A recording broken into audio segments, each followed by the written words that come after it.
Hello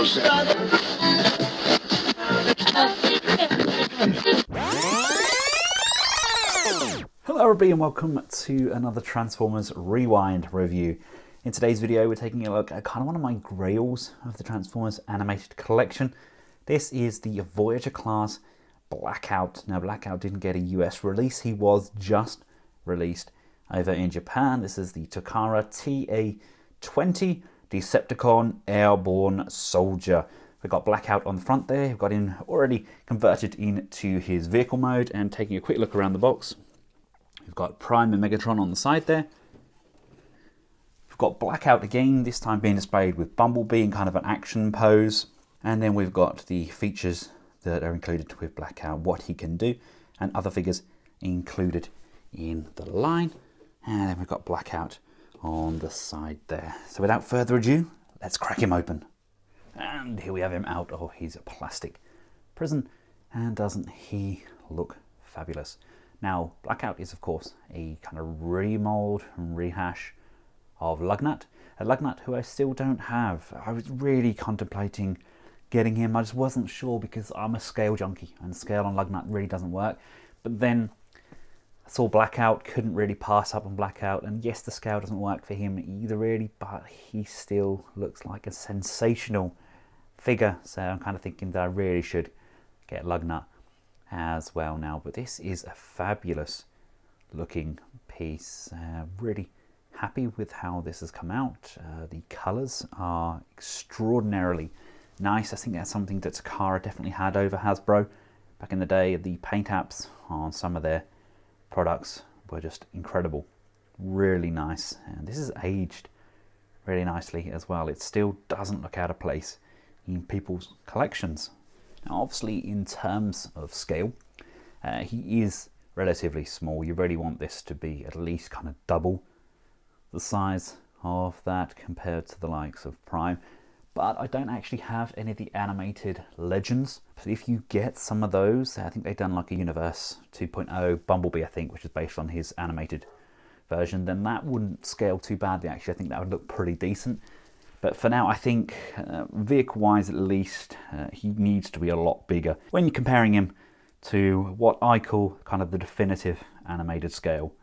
The likes of Voyager Prime, Leader Bulkhead, etc. And bring in the likes of Starscream, etc. as well. Again, probably looks a smidge too small in his vehicle mode. But there is something about the vehicle mode, it does look sensational, doesn't it? It's big, kind of heavy duty. Got nice playability scale with there. You've got this disc on the back here. Got all of these kind of rail guns on the side as well. He's a nice looking figure. Now, much like we got with the Japanese Rodimus that I reviewed, as well as this set of instructions, we also get a product catalogue with all of the current releases and forthcoming figures. Obviously this is dated back to 2008, so things have changed. But we do get a brief bio on Blackout there and what else is to come, the character history as well, and a bit of pimpage there for other Takara Tomy Transformer lines. Now to get Blackout transformed is not the most complexing transformation in the world. Just want to bring the blades backwards as far as you can. Ooh, they're just going to keep on spinning, aren't they? Grabbing hold of this back piece. This section slides out. It's just tabbed in using these locking mechanisms on either side of this lip. So just remove this piece.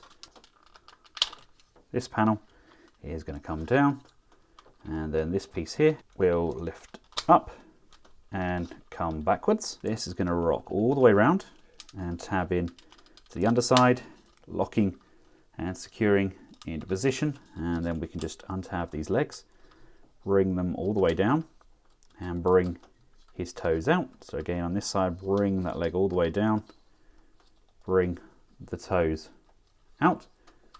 These arms are going to drop down like so, and this will slide. The hands will come out like this. That can rotate, and again on this side, slide this out, bring this piece down, and this is going to push and locate into position. You can then bring that hand downwards, the arm panels, rotate around, and boom, there we have him. Not gonna lie, I do wish he was slightly bigger, but man does he look fantastic. It's a great use of that mold. He's a big chunky bot, very good likeness to his animation counterpart. I think, what was he shown in just the one episode, I think at the beginning of season 3. I just wish they'd used those characters a little bit more, but hey ho, and that was like 12 years ago. So I don't think they're really gonna listen to me now, are they? But really outstanding piece. I'm glad I didn't pass up on him. I just think maybe I do need to get Lugnut now. Maybe I need to give him a chance, because Blackout definitely works.